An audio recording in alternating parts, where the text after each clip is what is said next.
Hey guys, welcome to another English commentary done by Diggity. This is MSL Season 3, the round of 8, the third match between Free and Savior on Loki II, and if you don't want spoilers, go watch the first two matches between Free and Savior. Spoilers starting now. Savior won the first two matches really easily, it looked like. I mean, he won them within the first 9 minutes, really just pushing Free over.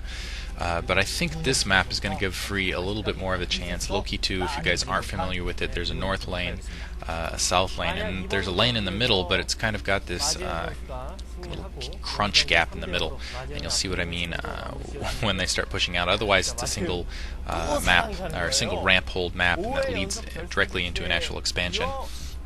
Savior starting in white at that upper right hand corner, and I'm tired, and Free is in the bottom left hand corner in red.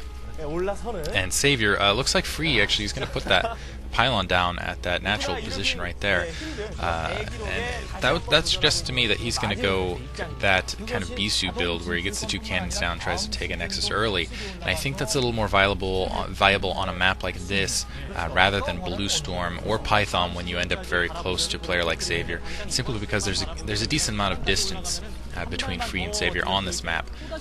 It'll basically, if he gets a good scout out and he sees forces coming, he'll be able to put down a few cannons, hopefully react by getting a few cannons down, and then by the time Savior's at his base, he's well prepared. In general, I'm going to kind of generalize here.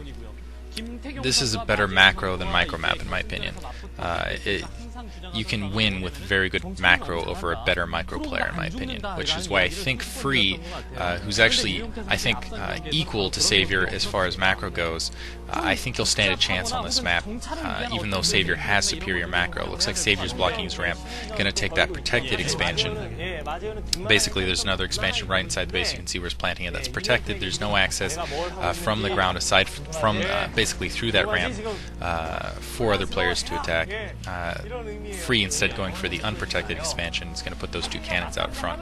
And it looks like, yeah, spawning pool going down for Savior. So Savior going a pretty standard Zerg tech build, getting that early second hatchery, and then I'd expect extractor down in the second. So we're going to see some pretty fast tech, probably on both players' parts. As soon as that Nexus goes down for Free, expect to see him immediately start going either gateway or robotics facility or whatever he might. The only reason I mention robotics, oh, so cute. The only reason I mention robotics facility is simply because of the lurkers in the last match, where Savior basically went up and just had lurkers all over Free's base, and there was nothing he could do. And at third hatchery, so Savior going for a 3 hatchery build.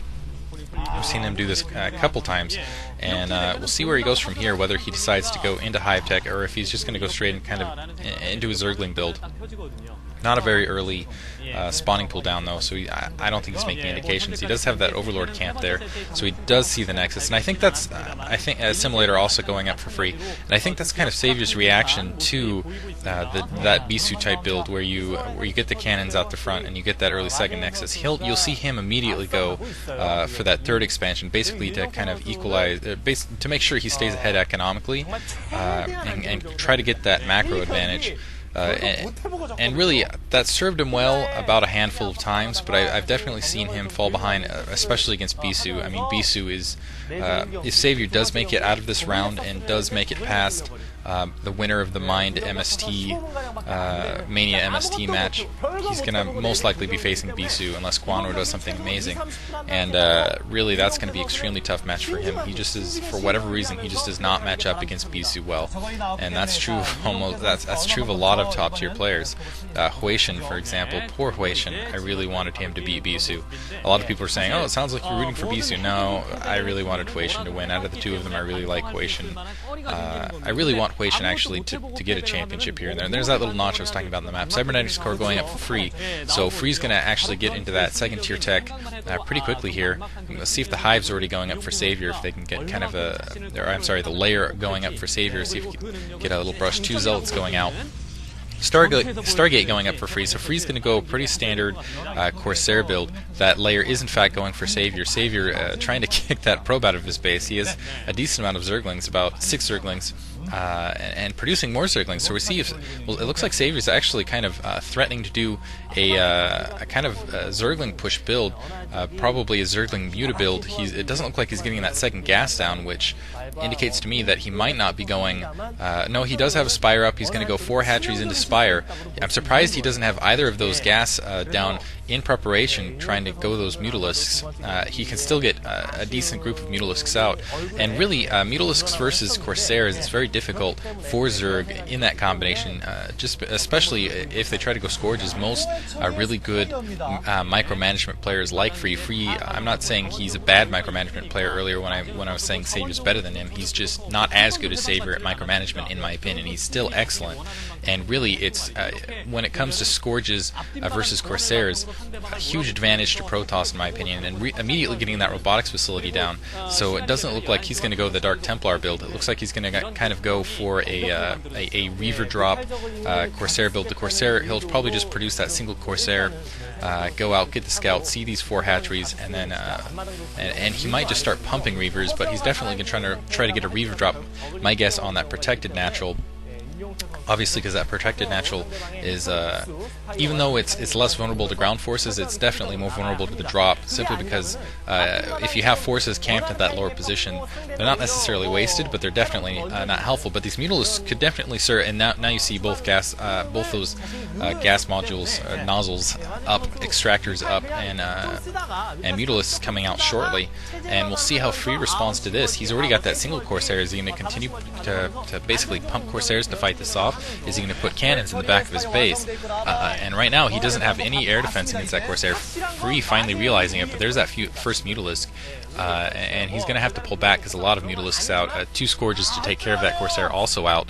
And oh wow, Savior doing a brilliant job of getting those Scourges out in front and taking down, but a lot of Corsairs pumping out for Free now. Free putting cannons around his base. He does have that robotics support bay up, so he is going to go Reavers very shortly here.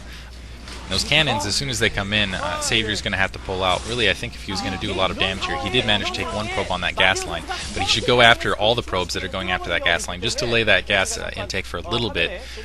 Didn't manage to do. That was a very unsuccessful attack for him, but he is threatening a Hydralisk den up now.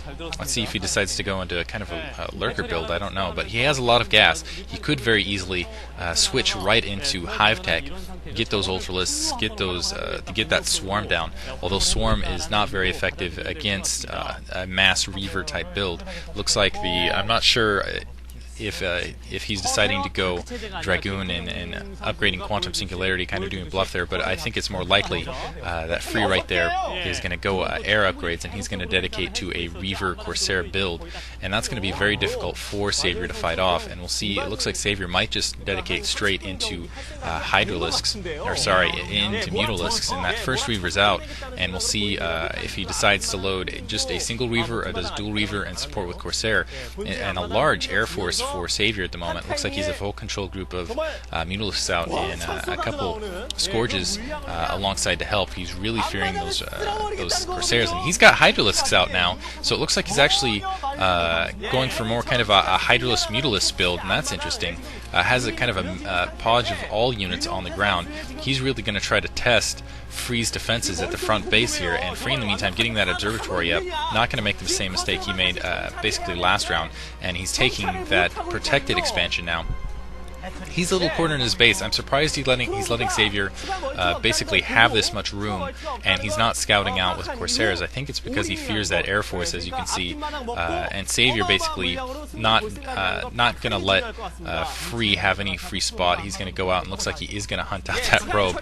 And I take back, that probe was out in the field scouting, making sure that Savior wasn't going a huge background. As you can see, Savior expecting a drop at that protected natural, getting some sunken colonies down. Now the Corsair fleet is coming out, managed to take that Overlord that was out there, but a burrowed Zerglings across the map. That's brilliant. I like that. You don't see burrow very often, and Savior using burrow with a couple of those Zerglings basically to do quick spot. It looks like that dropship's now loaded up, so we're going to see a drop by Free, and this is going to be very key for Free, whether he has a successful drop, and if he leaves himself vulnerable in the meantime. He does have a lot of those cannons down, which is very much static defense, but if he loses all those Corsairs, he's really going to be at the whim and mercy of Savior's gigantic Air Force. and it looks like he has about 8 Corsairs out, so he can do a decent amount of damage, but really, that